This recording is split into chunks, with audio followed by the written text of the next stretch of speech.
कहानियाँ रह जाया करती है ना ज़हन में।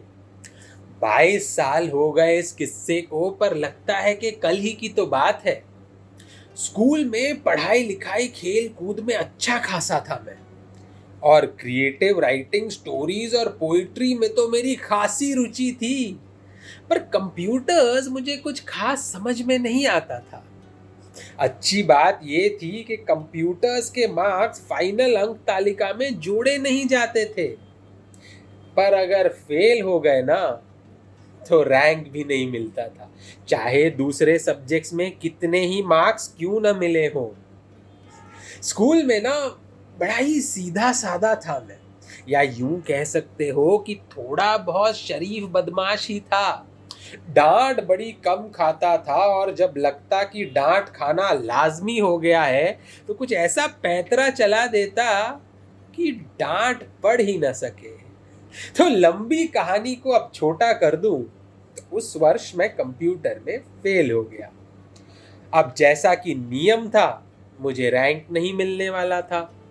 ये रैंक ना मिलने का गम शायद उतना नहीं था, पर इसके एवज में जो मम्मी से डांट पड़ने वाली थी ना, उसका डर था बेशुमार।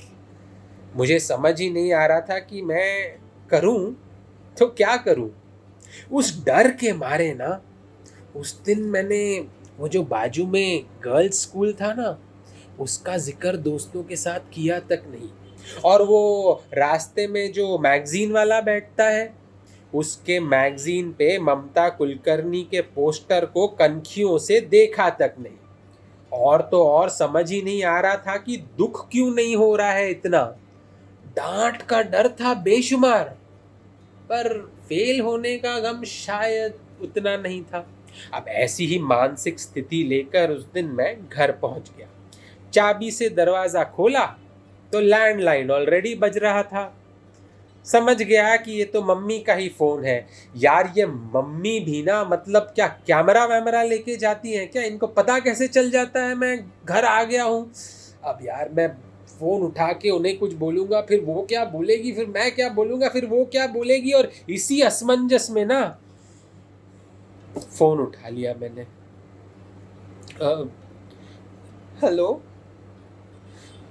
हाँ मम्मी। हाँ मम्मी। मम्मी, मैं कंप्यूटर में फेल हो गया, मुझे अब रैंक नहीं मिलेगा। दूसरे सब्जेक्ट में अच्छे मार्क्स आए, पर कंप्यूटर में फेल हो गया। नहीं नहीं, आने की जरूरत नहीं है। ठीक है, मैं नहीं रहूंगा। हाँ, ओके, बाय।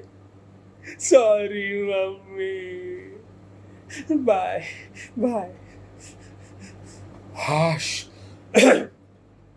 ओहो हो, भाई सही टाइम पे रोने का आइडिया आ गया, वरना आज तो खत्म था तू। सही टाइम पे आया। हाँ, अभी तो यार आराम से लंच खाने का वक्त हो गया था, और वो रिमोट भी तो ढूंढना था, क्योंकि टीवी के बिना लंच खाने में क्या मजा। खुद पर बड़ा नाज था मुझे, क्योंकि मैंने मम्मी को क्या बेवकूफ बनाया था। हाँ, सुभान अल्लाह। बड़ा मजा आया। उस दिन ना मुझे डांट नहीं पड़ी, मेरा काम हो गया। पर यार, उसके 1 महीने बाद ना मैंने एक एलोक्यूशन कंपटीशन में हिस्सा लिया था, और उसमें मैं जीत नहीं पाया। और उसके कुछ दिन पहले जो क्रिएटिव राइटिंग कॉन्टेस्ट में हिस्सा लिया था, उसका नतीजा भी उसी दिन आया, उसमें भी जीत नहीं पाया। आज ना बड़ा ही गमगीन माहौल बन गया था मेरे लिए। बहुत दुख हो रहा था मुझे, असली वाला दुख, क्योंकि जिस चीज को मैं बड़ी शिद्दत से चाहता था ना, वो मुझे नहीं मिली। अपने इसमें ही था उस दिन में। तो वो बाजू में जो गर्ल्स स्कूल था ना, उसका जिक्र तक मैंने दोस्तों के साथ नहीं किया। और वो रास्ते में जो मैगजीन वाला था, वो ममता कुलकर्णी के पोस्टर को कनखियों से देखना ही भूल गया मैं। बस यूं ही घर आया और जैसे ही पहुंचा तो वो लैंडलाइन बज रही थी। मम्मी का फ़ोन था।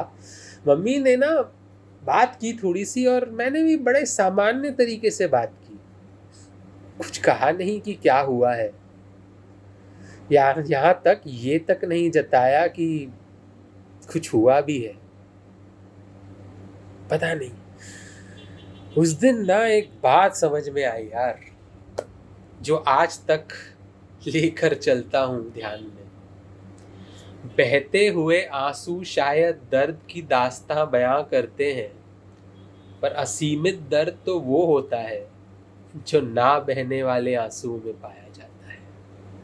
असीमित दर्द वो होता है जो ना बहने वाले आंसुओं में पाया जाता है। मम्मी को तो बेवकूफ़ बना लिया था, पर उस दिन खुद को बेवकूफ़ नहीं बना पाया। शुक्रिया।